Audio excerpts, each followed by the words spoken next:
Islamic or information. اچھا، اس شب برات کے اندر کیا ہوتا ہے کہ آدمی کو چونکہ پتہ نہیں ہوتا، یا پھر اہمیت کا علم نہیں ہوتا، یا اہمیت کا استحضار نہیں ہوتا، تو آدمی کی یہ رات یوں ہی گزر جاتی ہے۔ مثلا بعض لوگ اس میں کھانے پکانے میں مصروف ہو جاتے ہیں، کھانے کھلانے کے اندر، حالانکہ یہ رات تو عبادت کی رات ہے۔ بعض لوگ اس میں حلوہ پکانا ضروری سمجھتے ہیں، اور جو نہ پکا سکے اس کو جو ہے وہ معیوب سمجھتے ہیں اور لعن طعن اور ملامت کرتے ہیں کہ یہ اتنا ہی کنجوس ہے، اس رات میں یہ نہیں پکا سکتا۔ تو حلوے کو اس رات کے ساتھ اس کی کوئی تعلق اور کوئی جوڑ نہیں ہے، نہ صحابہ کرام سے، نہ اولیاء کرام سے اس کا کوئی ثبوت ہے۔ ایک بات۔ دوسری بات کہ اس میں اجتماعی طور پہ جلسے کا اہتمام کیا جاتا ہے، مجالس کا اہتمام کیا جاتا ہے، وہ بھائی اس رات سے پہلے ہونی چاہیے، تاکہ اس رات کے آنے سے پہلے آدمی کو اس کی اہمیت کا علم ہو، اس کی فضیلت کا علم ہو، اور اس رات سے آدمی فائدہ اٹھا سکے۔ نہ یہ کہ اس رات کے اندر جو ہے وہ اس طرح کے بیانات اور جلسے اور پروگرام شروع ہو جائیں اور اسی میں سارا وقت ہو جائے، اور پھر اس کے بعد جو ہے وہ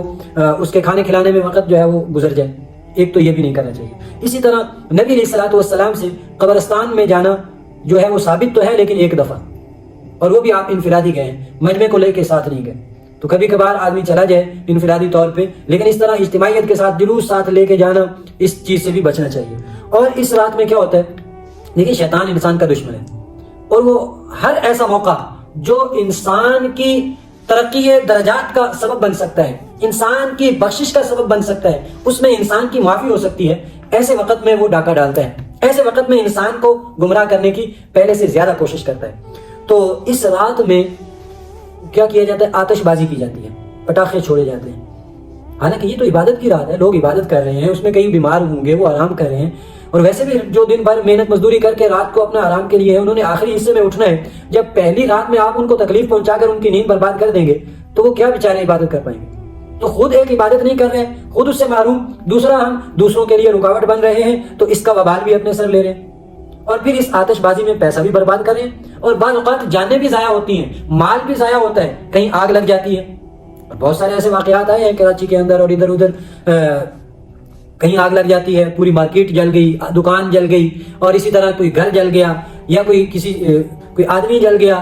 تو یہ جلنے کے واقعات بھی آتے رہتے ہیں اس رات کے اندر۔ تو اس لیے اس رات میں ایسی لغویات اور فضولیات ان میں آدمی کو نہیں پڑھنا چاہیے، ان میں اپنے آپ کو بچانا چاہیے، اور انفرادی طور پر اللہ جل شانہ کے حضور پیش ہو کر اللہ تعالیٰ سے معافی مانگنی چاہیے، توبہ استغفار کرنی چاہیے، اور اللہ تعالیٰ سے اپنی جو ہے وہ دین پر استقامت اور ثابت قدمی جو ہے وہ مانگنی چاہیے۔ اور اسی طرح یہ بھی عرض کر دوں کہ اس رات کے اندر جو ہے وہ یہ آتا ہے کہ آئندہ سال جو احکامات اللہ تعالیٰ نے جو کام ہونے ہیں وہ ان سے متعلقہ فرشتوں کے حوالے کیے جاتے ہیں۔ مثلا کسی نے مرنا ہے، یا کسی نے جو ہے وہ پیدا ہونا ہے، یا کسی کو رزق ملنا ہے، تو اس رات کے اندر خاص طور پہ جو ہے وہ اس کا اہتمام کرنا چاہیے کہ ایسی رات میں ہمارے حق میں جو ہے وہ اچھا فیصلہ ہو۔ اگر ہمارے لیے زندگی مقدر ہے، زندگی لکھی ہے، تو اللہ پاک جو ہے وہ دین پر استقامت، ثابت قدمی اور پہلے سے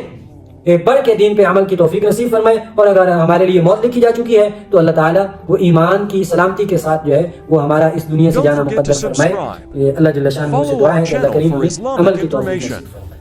Islamic or information.